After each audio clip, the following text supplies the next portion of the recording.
Eu desenvolvo receitas para cães e gatos baseados aí nas nossas receitas humanas.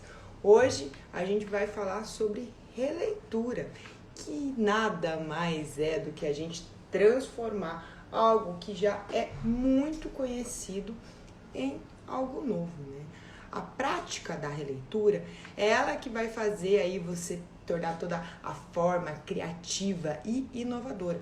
Você vai reinventar, né, aí ideias, obras, conceitos, e a gente pode aplicar a releitura aí em diversas áreas, como na culinária, como no design, por exemplo, né? Falar de um chefe aí que está transformando a gastronomia, que já traz uma gastronomia clássica num prato mais contemporâneo, ou então um pintor que faz uma nova releitura de uma obra, ou até mesmo aí falando, né, de um escritor que traz uma nova perspectiva para algo que já é conhecido. Então, como a gente faz isso falando na gastronomia, mais especificamente no mundo para cães e para gatos? Bom, para falar de receitas, né, a gente, primeiro ponto numa releitura que eu acho muito importante aí falar para vocês é a gente ter o respeito por essa fonte original que a gente está tirando a ideia, né? Trazendo todas essas inovações e essa ousadia aí para novas direções. Quando a gente fala de produto para cães e para gatos, a gente precisa sempre tomar muito cuidado, né? Principal aí é os ingredientes que nós vamos usar nessas receitas. Então, o primeiro ponto que eu penso quando eu começo a desenvolver aí uma releitura ou até mesmo uma nova receita é a possibilidade de ingredientes com que a gente vai conseguir fazer aquilo. Falando aí para cães e para gatos, é muito diferente, né, do universo da gastronomia humana, onde quando a gente não está focando num tipo de produto, como por exemplo a comida saudável, né, que a gente precisa fazer essa releitura aí com ingredientes que muitas vezes são muito difíceis de reproduzir, como é o caso do açúcar, né? Falando aqui do açúcar na gastronomia pet, a gente tem aí um grande empecilho em diversos produtos, principalmente falando na parte de cobertura de bolos, tortas, né? Quando a gente trouxe o espelhado, foi um grande desafio para desenvolver, trazer esse aspecto de espelhado, onde a gente poderia utilizar desde um bolo, como então fazer aí uma releitura de uma maçã do amor. Todos esses ingredientes, né, que a gente vai aprendendo a trabalhar no universo aí de cães e gatos é muito diferente. Muitas vezes a gente precisa sair um pouco da nossa zona de conforto para conseguir reproduzir aí uma releitura de um petisco, né, ou um salgadinho, ou então um docinho, quando a gente fala aí do mundo humano. Um importante, falando de cães e gatos, é que a gente aí traga esse visual. A releitura é muito mais pro tutor do que pro pet, certo? Esse visual, que é o que a gente procura, né, quando a gente tá aí desenvolvendo um novo produto. Então, esse visual é pro tutor. Então, diferente de releituras da gastronomia humana, onde a gente precisa, muitas vezes aí, falando de uma releitura de um prato que seja um prato clássico para um prato contemporâneo, a gente ainda precisa, mais que o visual, ainda, né, manter aí alguns ingredientes para trazer essa característica e não ser apenas um novo prato, né, mas com que a gente use a base, mantenha o respeito aí pelo produto que a gente está aí tentando reproduzir de uma forma inovadora. Então, quando a gente fala aí de gastronomia pet, a gente já precisa pensar nisso. O visual não é para o pet, o visual é para o humano. Então, a gente pode aí ter infinitas possibilidades de mudanças de ingredientes, né? Acontece do tutor provar, sim, os produtos, né? Mas é uma quantidade muito pequena e os tutores também não estão esperando aí que tenha o sabor, né, que tem a nossa comida humana. Então, falando aqui de docinhos, né? Docinhos no geral, a gente pode desde fazer uma base doce, retirando açúcar, né? Então, como que a gente vai fazer um docinho? A gente vai usar ele uma base de tubérculos. Quando eu penso em docinho, eu sempre penso na textura. Então, vamos lá, eu quero explicar como que eu vou chegando aí perto, né, dessa releitura. Então, vamos falar do docinho. Quando eu penso no docinho, né, fecho meu olho e penso no docinho, se eu penso um humano consumindo, eu tenho aquela sensação de maciez. Então, a gente já pensa na questão da textura, dos componentes. Então, um docinho aí ele vai ter duas camadas, né? Vai ter a nossa cobertura, onde a gente vai passar um confeito, e também vai ter a parte interna. O que vai ser mais atrativo no pet? Então, eu não vou poder usar açúcar, eu não vou poder usar açúcar, mas eu preciso fazer esse docinho doce especificadamente para festa? Nem sempre. A gente sabe que os pets vão acabar aí sendo muito mais atrativos pelos salgados. Então, por que não fazer essa mudança?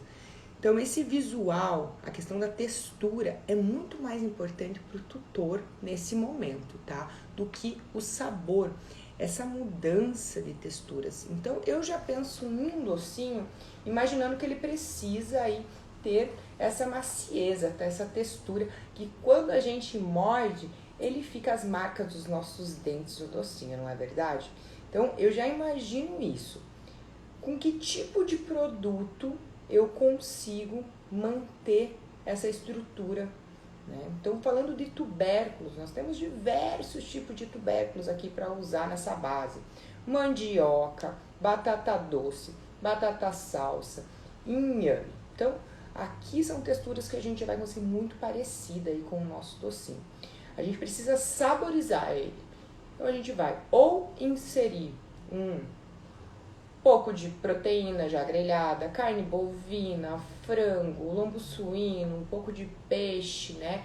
Sempre pensando aí.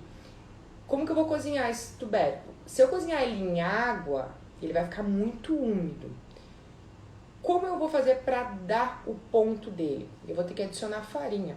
Então, nesse momento, você já começa a pensar na questão de proporção, certo? Então, você já vai imaginando, falando de petiscos, né, pessoal? Que é petisco, a gente aí tem uma liberdade maior para poder desenvolver de uma forma com que não seja balanceado, a gente não precisa aí atingir específicos cada tipo de ingrediente, né? Então, nem mesmo adição de gordura, sal é necessário apenas para dar estrutura. Então, se eu fizer um tubérculo com bastante água, né? Então, uma batata cozida em água, eu vou ter que, no final, para dar esse ponto, vou ter que adicionar muita farinha. Então, uma proporção muito grande de farinha, já tendo aí o nosso carboidrato. Então, vem uma quantidade muito pequena de proteína. Então, o que a gente precisa fazer? Fazer o cozimento, né, dessa mandioca, dessa batata, que ela fique o mais sequinha possível. Como a gente vai conseguir isso? Fazendo esses produtos. A mandioca em si, né, dependendo da mandioca que a gente for utilizar, ela é um pouco mais consistente, então não tem problema você cozinhar em água. Mas falando de batata doce, se você cozinha em água, ela cria muita umidade. Então a gente vai fazer ela assada, ou a gente vai fazer ela no vapor. Então isso tudo a gente já vai pensando no processo.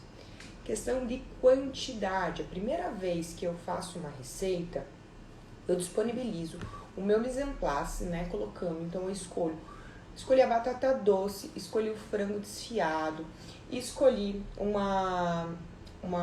vamos colocar aqui uma farinha de aveia, por exemplo, Tenho ovo se for necessário, se eu quiser pensar na cocção desse produto. Então, se eu quiser pensar, eu vou colocar assar esse produto ainda, eu penso em colocar ovos, penso em colocar farinhas que necessitem da cocção, como uma farinha de trigo integral, ou então uma farinha de arroz. Se eu só quero trabalhar com esses 3 primeiros ingredientes, que é nosso tubérculo cozido, nossa proteína já grelhadinha ou feita no forno também, e a nossa base de farinha, para dar essa estrutura, eu vou usar farinhas que não necessitem da cocção. Então a gente vai usar farinha de aveia, a gente vai usar farinha de amêndoas. Então a gente já pensa aí na questão do processo desse produto também, tá? Separando esses ingredientes, né, de maneira correta. Então a batata eu vou usar ela como um purê. A nossa carne ela tem que estar bem picadinha, ou processada, ou moída. E também aí a escolha de farinha precisa ser, mesmo que seja uma aveia, por exemplo, em farelo, que tem os grãos maiores, né? Tem que ser uma farinha que não tenha tanta umidade, né? Como, por exemplo, uma farinha de coco, muitas vezes ela acaba desestruturando, dependendo da quantidade de líquido em proporção aí que você tem de base seca. Então você também precisa prestar atenção para não adicionar ali uma farinha que quando você ou misture nessa nossa base de ingredientes, ou então quando você vai colocar na cocção, se ela tem outros ingredientes, né, ela não acabe aí mudando o visual do seu produto. Como a gente está falando aqui em questão de releitura, eu sempre indico vocês a ser o mais fiel possível, que foi o que eu comentei de início, né? A questão aí do aumento do respeito pela fonte original desse produto, né? Pela base que você está aí fazendo essa releitura e tentando aí modificar. Então, existem várias possibilidades nos petiscos. O mais interessante e o que mais vocês precisam sempre estar atentos é essa questão visual do produto, que como eu comentei aqui, é mais pro tutor do que propriamente pro pet, né? Então façam essas releituras imaginando aí um visual onde vocês mesmos duvidassem que aquilo ali é para um pet, né? Tipo as coxinhas, maçã do amor que eu comentei aqui, ou então até mesmo os bolos de aniversário, cupcake. Então é sempre interessante aí você ser fiel ainda ao conceito que você está tomando como base. Então, inovem. O mais legal da releitura, né, desses produtos é que a gente consegue fazer diversos sabores, muitas vezes com uma base criar muitos produtos, como o caso aqui desse exemplo que eu dei de 3 ingredientes. Outras possibilidades com esses mesmos ingredientes, a gente pode fazer os salgadinhos. Carol, que salgadinho? Risoles, coxinha, bolinha de queijo. Tá? Então você mesmo pode fazer com a mesma base vários tipos de produto. Então o interessante, né, da releitura é que ela não tem limite para a imaginação. Você pode inovar, trazer o seu toque pessoal desse produto, explorar novos caminhos, novas direções. E o mais legal no mundo pet, né, que você mantém as formas e ainda consegue usar as bases para vários sabores, como é o caso dos bolos de aniversário. Eu já comentei aqui em algumas aulas sobre isso, que para a gente conseguir manter a padronização e também para a produção aí conseguir ser mais prática, fazer mudanças muito rápidas, a gente criou na Chef de Animale as massas bases. Então, a nossa massa de bolo, ela tem uma base única, exceto aí para dietas hipoalergênicas, né, e tem alergia específica de algum ingrediente. A gente tem essa base de bolo, a gente tem essa base para fazer as nossas almôndegas, base para fazer os biscoitos. Então, com tudo isso se tornou muito mais fácil o processo também e a transformação de novos ingredientes. Então, vamos fazer um bifinho, né? Quem tem livro, quem é aluno da chefe de animal já viu diversos tipos de bifinho. Esses bifinhos que a gente faz, ó, uma releitura de um produto PET. Olha que legal. É uma releitura de um produto PET feito de uma forma natural. E durante aí esses anos da comunidade, eu nem sei dizer para vocês, mas olha, mais de 10 bifinhos já foram criados. O visual muito parecido, com técnicas diferentes, tá? E que a gente traz aí opções para o tutor e também para quem está comercializando. Então, uma forma aí de você inovar um produto, ainda mantendo, né, a raiz dele, a base dele, o visual desse produto. Visual de bifinho, mas nem sempre os tamanhos precisam ser iguais, né? Então a gente pode aí criar e inovar também nesses processos. Falando no mundo pet, ingredientes, trazer aí porções pequenas também é muito bacana.